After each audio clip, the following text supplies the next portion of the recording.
I just haven't worked. I need to do some work.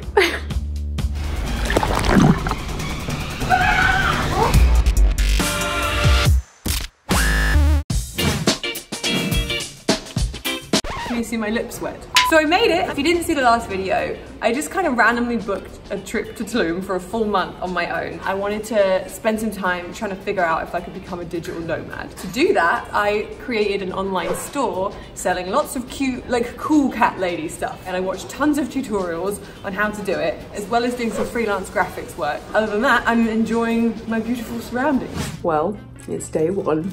I just kind of woke up in a different country alone. I'm hungry. So I'm eating a protein bar that I took for the plane. I don't know the Wi-Fi. I don't know where I'm gonna cook. I don't know where the restaurants are. I don't know where the supermarket is. I don't know what I'm gonna do. By the way, I'm not naked. It looks like I'm naked. Yeah, I have to figure out what I'm gonna do day one. Jesus. I've decided I'm gonna unpack because that's something I can do without dealing with life yet. I mean, it's a great place. I love it. It was cheap. But the only issue I'm having is I don't have anything except for this to put my clothes in for a whole month. 4 coat hangers.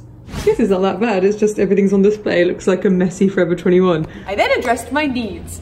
Water, food, and internet. So I talked to the manager and he was so helpful. They've given me access to the staff kitchen so I can make stuff because I'm the only person staying here this long and it's apparently really weird, of course. And he also gave me a giant water. Now I'm going to brave it and go to Tulum Art Cafe or something that was recommended to me on a Facebook group. So I'm gonna go there and do some work. It's too hot to go to the pool in the daytime, I've decided, so I'm gonna do that later on.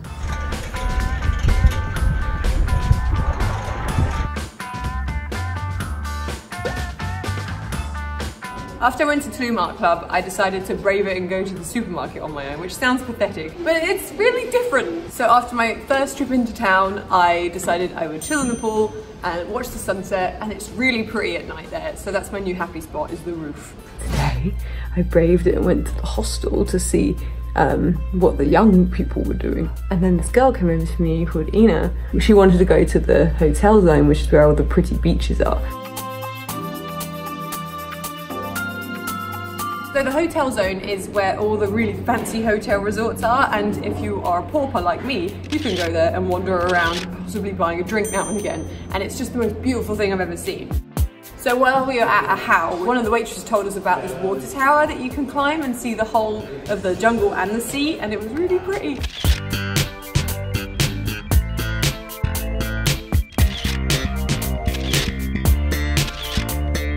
In Tulum, there's this very famous hotel called Azulik, and it's ridiculously fancy. We were just like jollying in, and then we got told that we had to take our shoes off and be silent. Okay.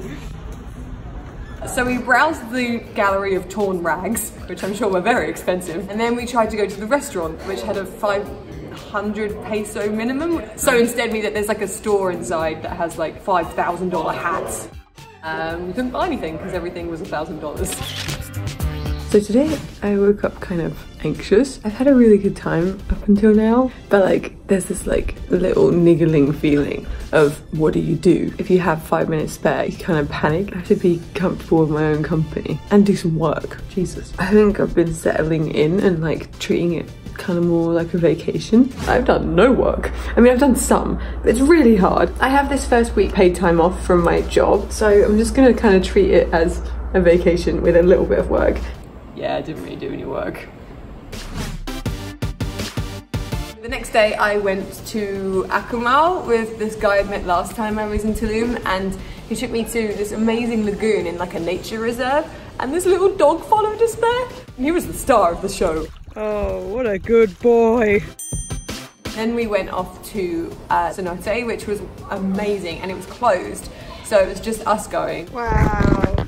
Ooh, creepy. This part of Mexico is famous for cenotes, which are kind of an underwater river system mixed with like caves, and it's all fresh water and like super clear, and that's their main source of fresh water. And the one I went to was just like a cavernous network of like stalactites and stalagmites. So once it opened up, it was really blue and beautiful.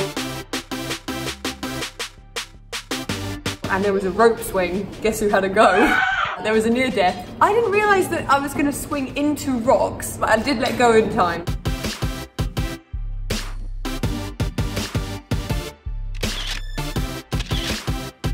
only been here a week, I feel like I've been here for ages, like in a good way. I feel like really settled in and I've done so much stuff already. I just haven't worked. I need to do some work. Today I have a call with my friend who's given me some freelance graphics work, which is cool because I can do it at night when there's less stuff to do, because I can't really get around at night. After having visited such a beautiful cenote, I hadn't had enough. So I decided to get on my little bike and cycle to the Grand Cenote, which I'd been to before with people, so I felt like a little shy because it's very much a group thing to do. I got in the cenote, had a little swim around, filmed underwater dreadfully.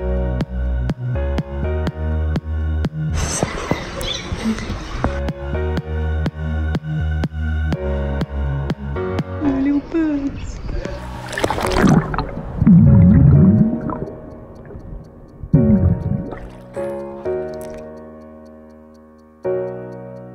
And then I had a little tiny picnic on the lawn, all alone with my arrow word. So here I am on the roof, it's amazing. End of week 1, I guess. I've met quite a few people, quite a lot of women here on their own. Everyone's so inspiring and like all about business, but in like a really creative, exciting way. Yeah, so far so good. So in a week, I kind of got started on work a little bit, made some connections. I met up with a couple of people that lived here that I'd met on Facebook before to discuss working with them on some stuff, which to be continued. So watch out for my next video where I summarise the rest of my trip and let's see how the hell it ends up.